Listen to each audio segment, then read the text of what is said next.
Assalamualaikum warahmatullahi wabarakatuh. Salam sejahtera bagi kita semua. Saudara sekalian, ini adalah pertemuan kita dalam kuliah Kewirausahaan 1, yaitu mengembangkan kewirausahaan. Jadi pada sesi pertama ini atau pertemuan pertama ini, kita akan membahas mengenai mengembangkan kewirausahaan. Materi ini akan membahas mengenai ruang lingkup dan langkah-langkah di dalam mengembangkan kewirausahaan.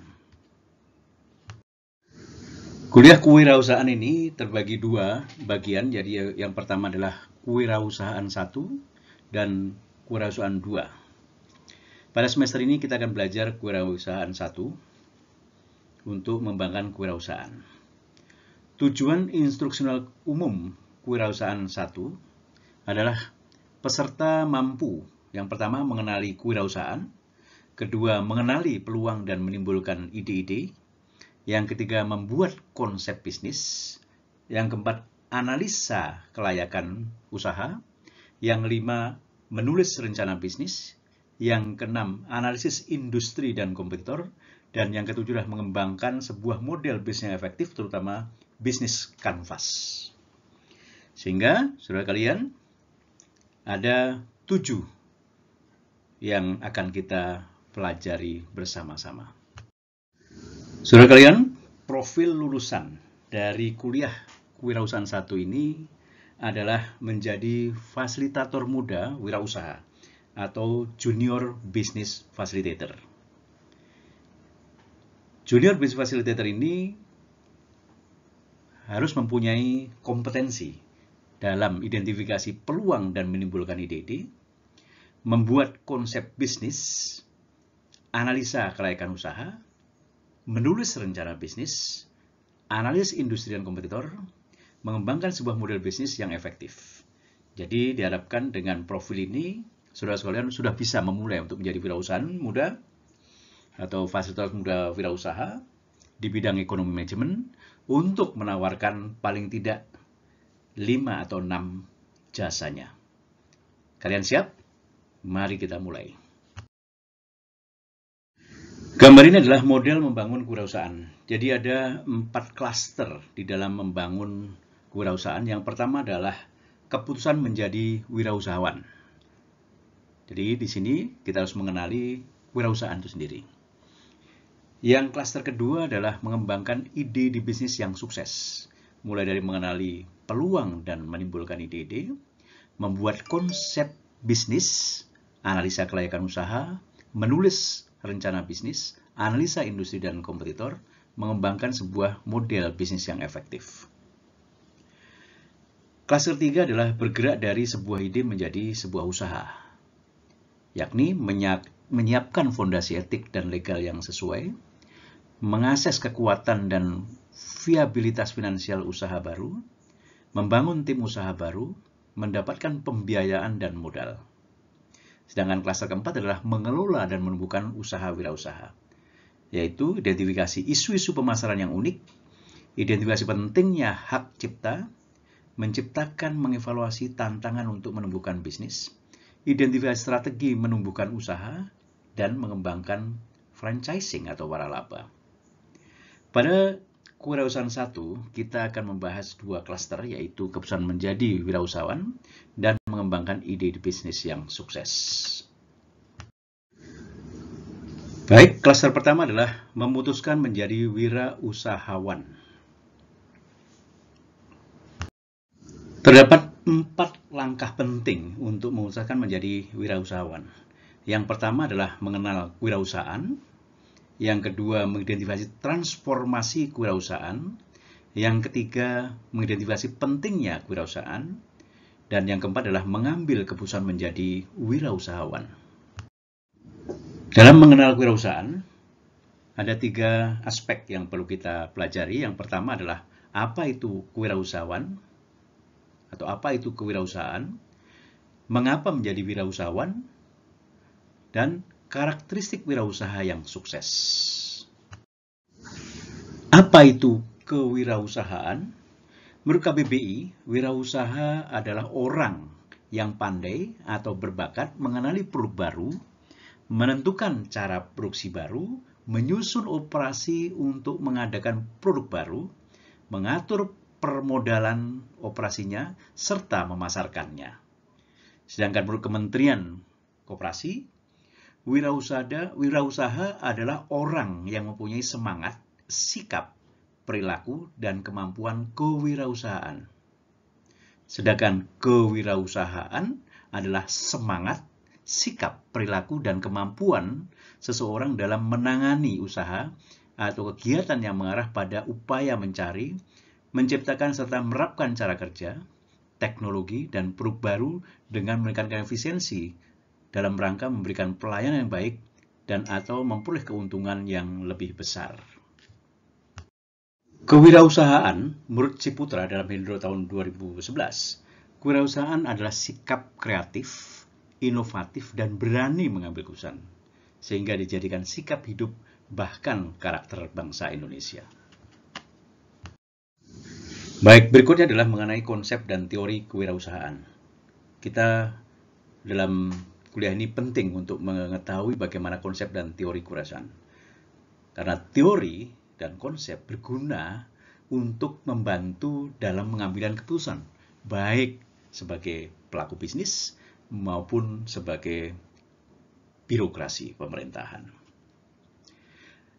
Ahli ekonomi menyampaikan bahwa teori dasar dari kewirausahaan adalah wirausaha akan muncul dan berkembang kalau ada peluang ekonomi. Maka dalam mengembangkan wirausaha dapat berwujud 4 tindakan. Yang pertama, secara sengaja menciptakan peluang ekonomi.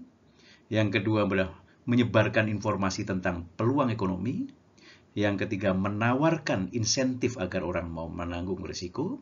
Dan yang keempat, menjadi inovator dan membangun organisasi. Sedangkan ahli sosiologi dan ahli psikologi ini memberikan pandangan lain. Teori sosiologi bahwa warisan sosial merupakan salah satu penentu utama dalam kewirausahaan.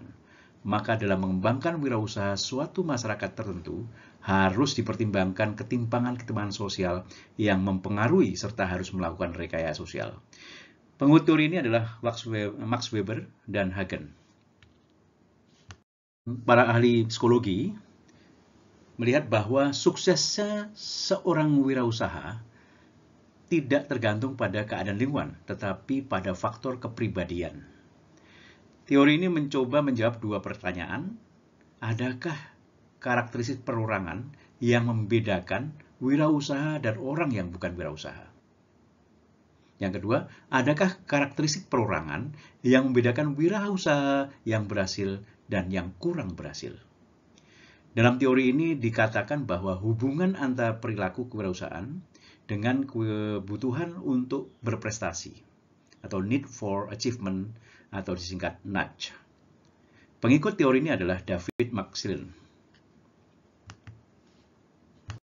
Sedangkan teori perilaku menggambarkan bahwa perilaku wirausaha seseorang adalah hasil dari sebuah kerja yang bertumpu pada konsep dan teori bukan karena sifat kepribadian seseorang atau berdasarkan intuisi. Jadi menurut teori ini, kewirausahaan dapat dipelajari dan dikuasai secara sistematik dan terencana. Kemudian, mengapa menjadi wirausahawan? Ada beberapa alasan. Yang pertama, untuk menjadi bos perusahaan sendiri.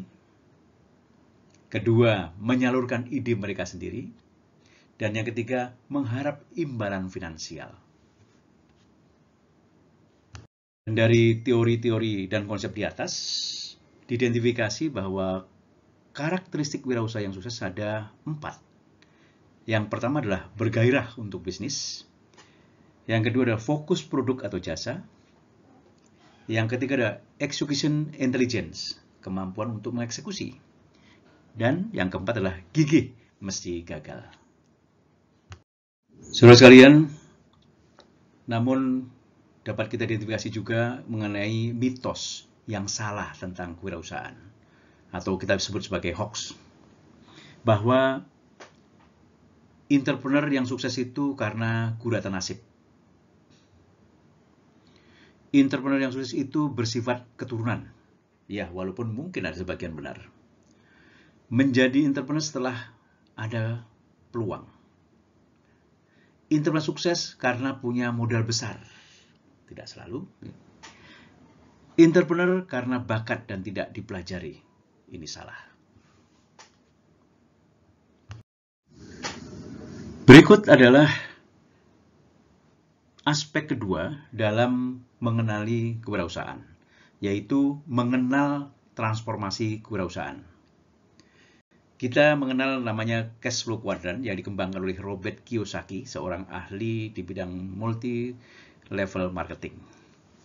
Ada 4 kuadran di dalam transformasi kewirausahaan ini. Yang pertama adalah, tahap pertama adalah employee, yaitu adalah sebagai karyawan, dan di sini Anda dituntut profesional agar bisa melompat kepada tahap berikutnya, yaitu self-employee, atau ini adalah orang yang punya kompetensi kemudian membuka jasanya sendiri atau membuat produknya sendiri dan dikerjakan sendiri.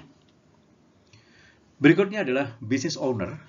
Di sini the self-employee yang tadi ini sudah mulai menggunakan karyawan untuk mengolah bisnisnya. Dan pada kuadran keempat adalah menjadi investor. Inilah 4 tahap dalam transformasi kewirausahaan. Berapa lama setiap kuadran tergantung saudara-saudara dan cita-cita menjadi apa pada kuadran ini. Aspek ketiga dalam mengenali kewirausahaan adalah mengidentifikasi pentingnya kewirausahaan. Ada beberapa hal di sini, yakni meningkatnya daya penciptaan atau creating. Yang kedua, menghasilkan inovasi atau kebaruan atau newest. Meningkatkan kemampuan pengambilan risiko, penggerak pertumbuhan ekonomi, peningkatan produktivitas, dan membuka lapangan pekerjaan, meningkatkan efisiensi usaha, dan mempromosikan penelitian dan pengembangan. Sedangkan faktor-faktor yang mendukung seseorang menjadi wirausahawan adalah faktor individual atau personil, suasana kerja, tingkat pendidikan, personality atau kepribadian, prestasi pendidikan, dorongan keluarga, lingkungan dan pergaulan, ingin lebih dihargai atau self-esteem, dan keterpaksaan dan keadaan.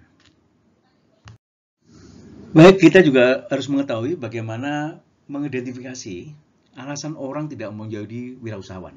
Yang pertama, merasa tidak mempunyai pengalaman, tidak mempunyai modal, tidak mempunyai keberanian untuk memutuskan, tidak ada orang yang menuntun, dan takut keluar dari zona nyaman.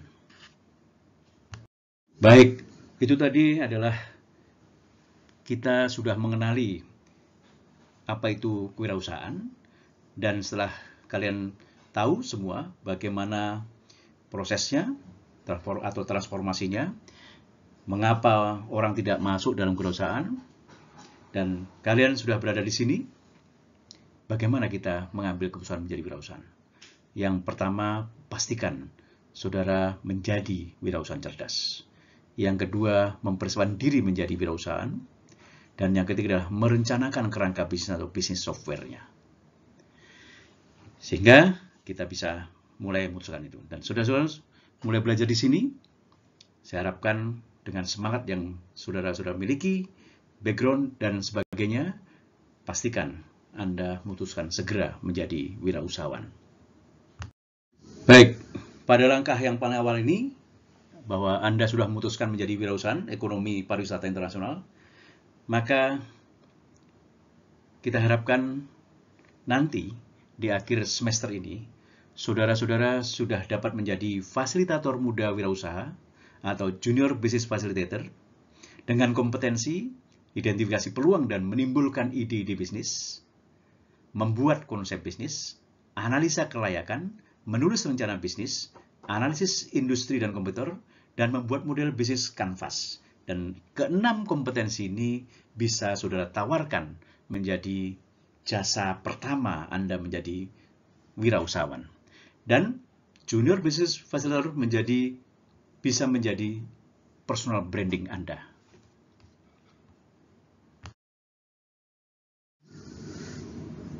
Dan alhamdulillah, kalian semua sudah memutuskan menjadi wirausahawan. Dan congratulations. Dan selamat kita masuki era baru sebagai wirausahawan.